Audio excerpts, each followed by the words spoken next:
Hi guys, I'm Shmee. Hello to you. Welcome back to the channel where I've finally got some news for you about my Ford GT. Not a single day goes by without one of you asking me for an update. Well, as you can tell, I'm quite excited because something very special has arrived in the mail. I have received my box from Ford Performance. This contains the ordering kit for the Ford GT. It kickstarts the road to the GT, and in this video let's unbox it, take a look through, talk about some spec ideas. I'd love to get your input as well, and then I'll be able to let you know when my car is going to be due. It's been a long process so far, over 2 years since I applied for an allocation, but the car is now not that far away. So let's get this box opened up and have a look inside.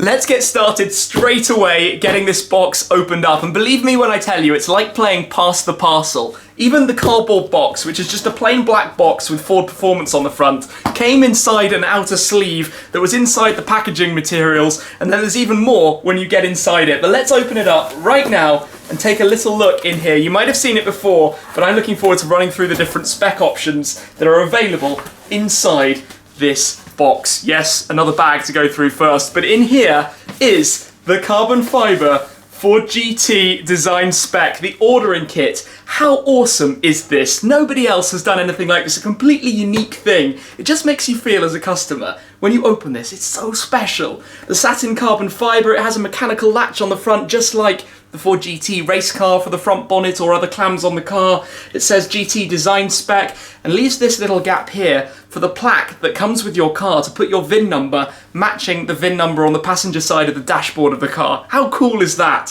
So if we open this up, which you do by pressing in and latching and opening it up, literally like on a race car, the end will slide off, and I'm going to be very delicate and careful with all of this to reveal some of the inside. You've got some of the interior trims that are available, and as you slide it open, the wheels, the brakes, and some of the paint frogs. So we can go through all of these quickly and have a little look at the standard options that are available. You can also go for the extended palette, but this is of course the liquid blue, the launch colour of the car. Very traditional Shmee spec if I went with liquid blue. I think it's a lovely, lovely colour. It looked great when it was launched. If we continue, we've got liquid red. This is a really deep pearlescent red metallic. Very, very smart. Big fan of that one. Continuing beyond that, we have the grey. This is liquid grey. So the liquid paints are all optional upgrade on top of the standard. This is a nice safe colour, but I think for me it should be a little bit brighter than that. Perhaps the tri-coat yellow, the triple layer yellow. That's a traditional GT spec. Yellow, especially with the black stripes, looks incredible. On the other side, this top one's quite interesting. This is the 67 Heritage spec, so I don't actually think it's available to me, but we've seen that car at a couple of shows. Red with the white stripes as well as some other white accents around the car, which is a really nice colour combination. Red, I think it might even be race red, like the colour on my soon-to-arrive Focus RS Red Edition. But that looks very, very good too. Then we get to Shadow Black. Black not for me, but this is a very deep, deep black, so I can imagine a lot of people would love that on the car. After that, we have Frozen White, the polar opposite. So these ones, by the way, the black, the white, and also the ingot silver that we're going to get to next are the standard colours you can have. So the white there, and then the silver, if we just pull this out. Now I'm going to pop the box down delicately for a second, just so I don't end up damaging it. But you see these stripes on the top. So here you've got competition orange, you've got lightning blue, you've got some of the other colours we've seen. This one on here is called alloy, white, black, silver, etc. You can actually pop them off and move them from one mould to another to create your spec. Now this is where it gets really complicated, because you can go extended palette for the paint if you don't want one of these 8 or 7, and you can also go extended palette for the stripes. So you can spec this car literally however you want, however your imagination can desire it, which is going to make this a very difficult choice. Now, I'm a big fan, I think, to start us off, of these three, if this is working.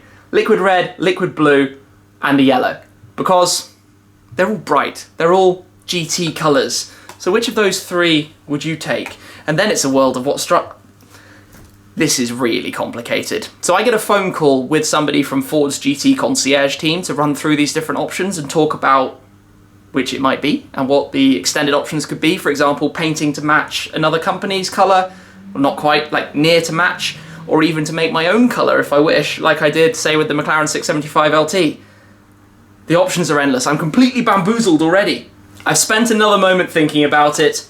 Liquid red or liquid blue if I don't go with the extended palette.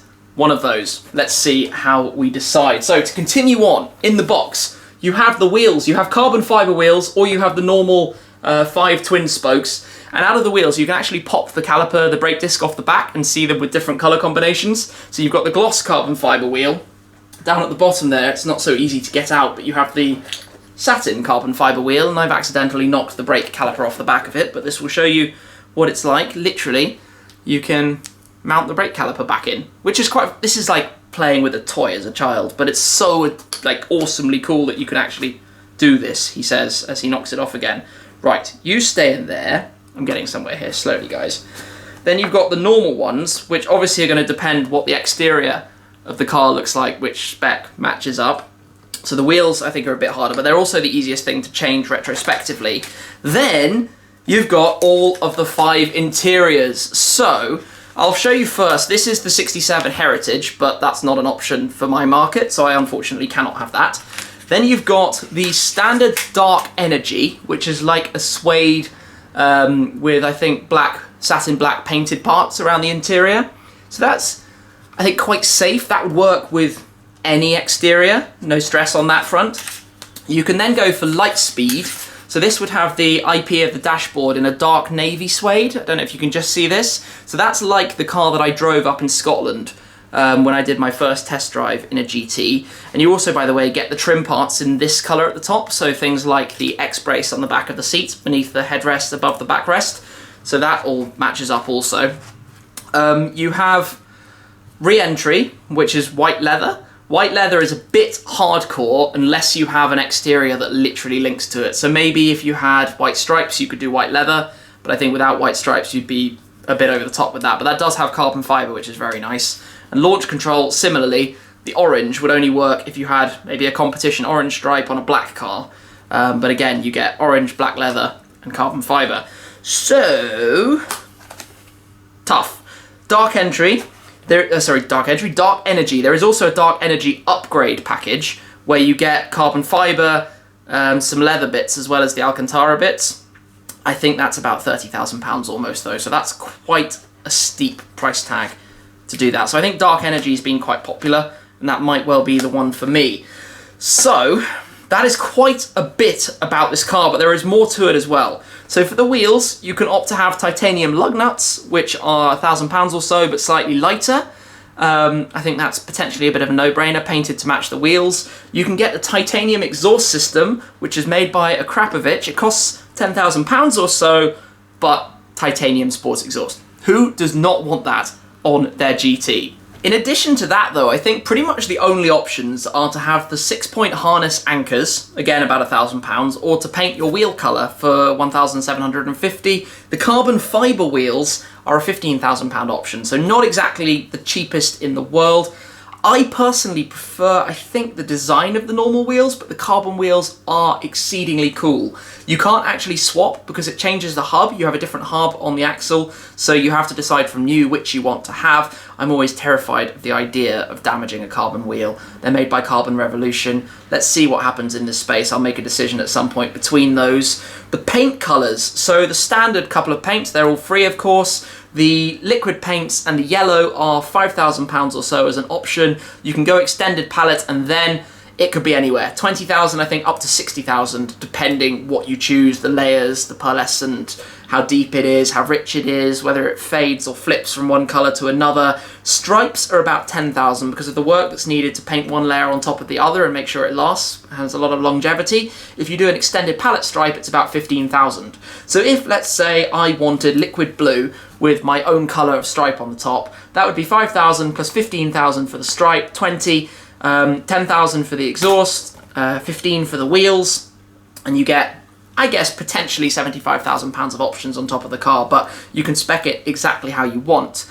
In the UK, Our base price for the Ford GT, to give it the exact amount, is £519,995, which means a spec car is somewhere just shy of 600k. It's quite an expensive car, and I think that's actually an interesting topic to move on to. So I'm just going to pack all of this stuff back up for the moment, and then we'll talk a little bit more about that. Okay, while I delicately slide this quickly back in, then we can latch it closed. There we go. Sealed. This is just something you keep forever, and is a truly memorable, and I've never seen it before. It's completely original. Well done, Ford. That is a lovely, lovely start. So let's talk a little bit more about the price tag of this car, because I know what some of you will be thinking. That's probably the same amount as buying a Pista plus a 720S and still having some change.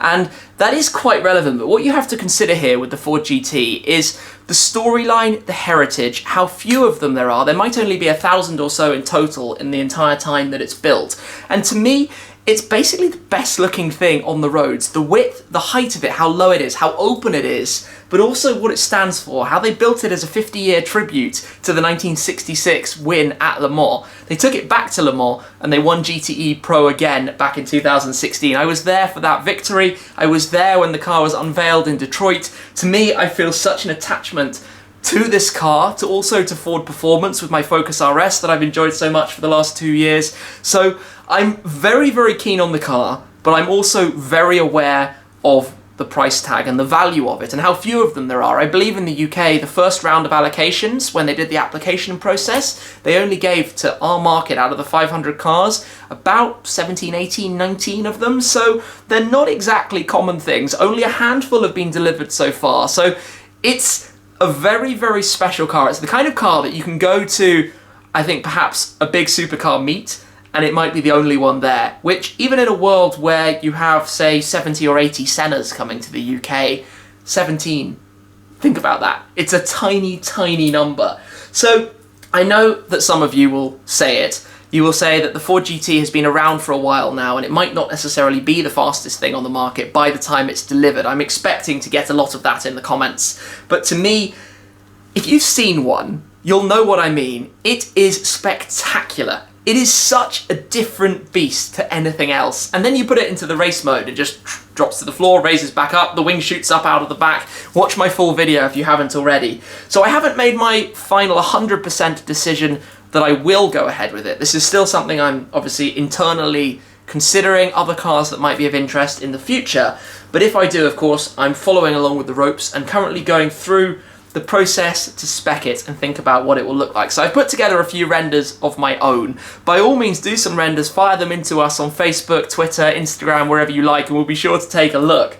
But it's Ford GT time, coming very, very soon. It's the road to GT that starts now, and this really signifies 6 months until delivery. The arrival of this pack means that my car will be here at the end of this year. I'm expecting it perhaps literally in December, maybe Christmas time, by the time it arrives here in the United Kingdom. It gets built by Multimatic in Canada. Obviously it then ships over and gets registered here, and that's part of why the process obviously brings up the cost for the UK versus the United States. It starts at $450,000 in the US, which normally would convert to maybe £350,000, but goes up to 520 because of import duty, VAT, shipping the car, conformity to EU regulations, and all of the changes that they have to make along the way. So it's no easy, I guess, process to make that happen. Anyway, I've been waiting for this for ages. I was literally begging to get my hands on it a long time ago. It's arrived. It feels very, very exciting to actually have it. The Ford GT, when I drove it, it just felt like something completely else, and fingers crossed it's going to be quite an epic thing when the time comes. So the road to GT is here. I'm looking forward to sharing all of this with you. As always though, do let me know your comment in the comments down below, your thoughts on the spec. Be subscribed to see the rest of this journey. Ring the bell button down below to turn on notifications, and I'll see you again soon for more on the Ford GT front. I'm off to go and mull over some of this a little bit more, and I'll catch up with you again very soon. Cheers!